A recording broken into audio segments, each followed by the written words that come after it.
सुबह 6 बजे। दिल्ली शहर अभी पूरी तरह जागा भी नहीं था। हल्की धुंध सड़कों पर तैर रही थी। आईपीएस आरव सिंह की गाड़ी शहर छोड़कर बाहरी इलाके की कच्ची सड़क पर बढ़ रही थी। ड्राइवर बोला, सर, आगे आश्रम है, बहुत गरीब लोग रहते हैं यहां। आरव ने जवाब नहीं दिया।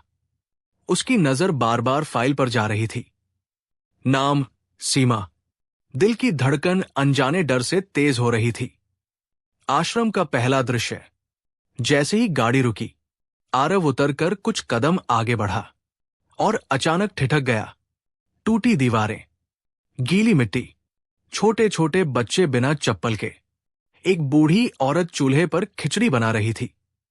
उसने मन में सोचा, सीमा यहां नहीं हो सकती, वो इतनी कमजोर नहीं थी।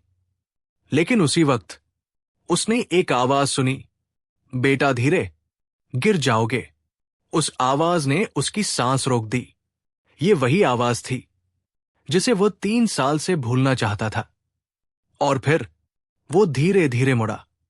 एक पतली, कमजोर, फीकी साड़ी पहने महिला एक छोटे बच्चे को पकड़कर चलना सिखा रही थी। उसके बाल बिखरे थे, चेहरा दुबला, हाथ खुरदरे, लेकिन वो सीमा थी।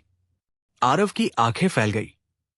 उसने खुद को संभालने की कोशिश की, पर पैर जैसे जमीन में जम गए। सीमा की हालत।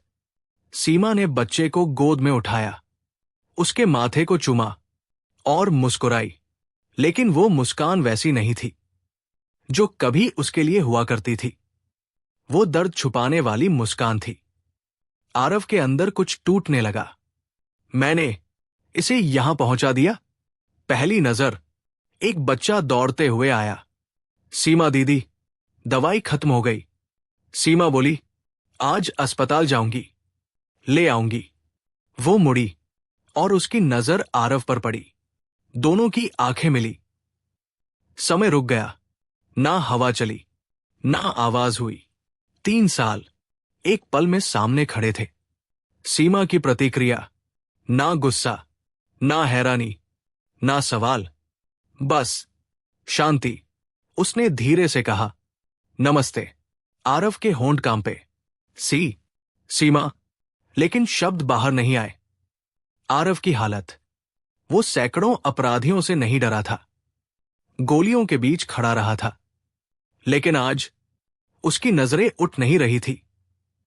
जिसे उसने छोड़ा था वो टूटी नहीं थी, वो दूसरों को संभाल रही थी। आश्रम की सच्चाई। मैनेजर बोला, सर, ये सीमा जी है, पिछले 2 साल से यहां सेवा कर रही है। आरव चौंका। 2 साल से? हां, जब आई थी तो बहुत बीमार थी, कुछ दिन बोलती भी नहीं थी। आरव का दिल धड़क उठा। कैसी बीमारी? मैनेजर ने धीरे कहा। जीने की इच्छा खत्म हो गई थी। ये सुनते ही आरव के अंदर कुछ चुभ गया। सीमा ने क्या सहा? मैनेजर बोलता रहा, किसी ने इन्हें सड़क पर बेहोश पाया था। 3 दिन से खाना नहीं खाया था। बारिश में बैठी थी, बार बार एक ही नाम ले रही थी। आरव की सांस रुक गई। कौन सा नाम? आरव। आरव टूट गया। उसकी आंखें भर आई। उसने पहली बार महसूस किया, तलाक के बाद वो आगे बढ़ गया था, लेकिन सीमा वही रुक गई थी। उसने धीरे पूछा, तुम यहां क्यों रह रही हो? सीमा शांत स्वर में बोली, यहां लोगों को मेरी जरूरत है। और तुम्हें? सीमा मुस्कुराई, मुझे अब किसी की जरूरत नहीं। यह सुनकर आरव अंदर से बिखर गया। वो पल, पास ही एक बच्ची रोने लगी।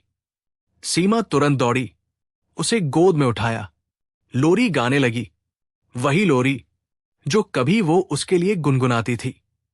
आरव की आंखों से आंसू गिर पड़े। वो पहली बार अपने पद, अपनी पहचान, अपनी सफलता सब भूल गया। उसके सामने सिर्फ उसकी पत्नी थी, जिसे उसने खुद खो दिया। आरव का पछतावा। वो धीरे धीरे सीमा के पास गया। आवाज कांप रही थी, मैं गलत था। सीमा चुप रही। मुझे माफ कर दो। सीमा ने उसकी तरफ देखा। आंखों में पानी था, पर शिकायत नहीं। उसने कहा, आपने कुछ गलत नहीं किया, आपको आपकी दुनिया मिल गई, मुझे मेरी अंतिम चोट। आरव बोला, चलो मेरे साथ घर चलो।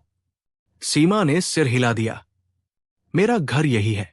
सीमा प्लीज, मैंने तुम्हें 3 साल पहले खो दिया था, अब खुद को नहीं खो सकती। ये सुनते ही आरव रो पड़ा, सच में रो पड़ा। पहली बार एक आईपीएस अधिकारी सबके सामने टूट गया।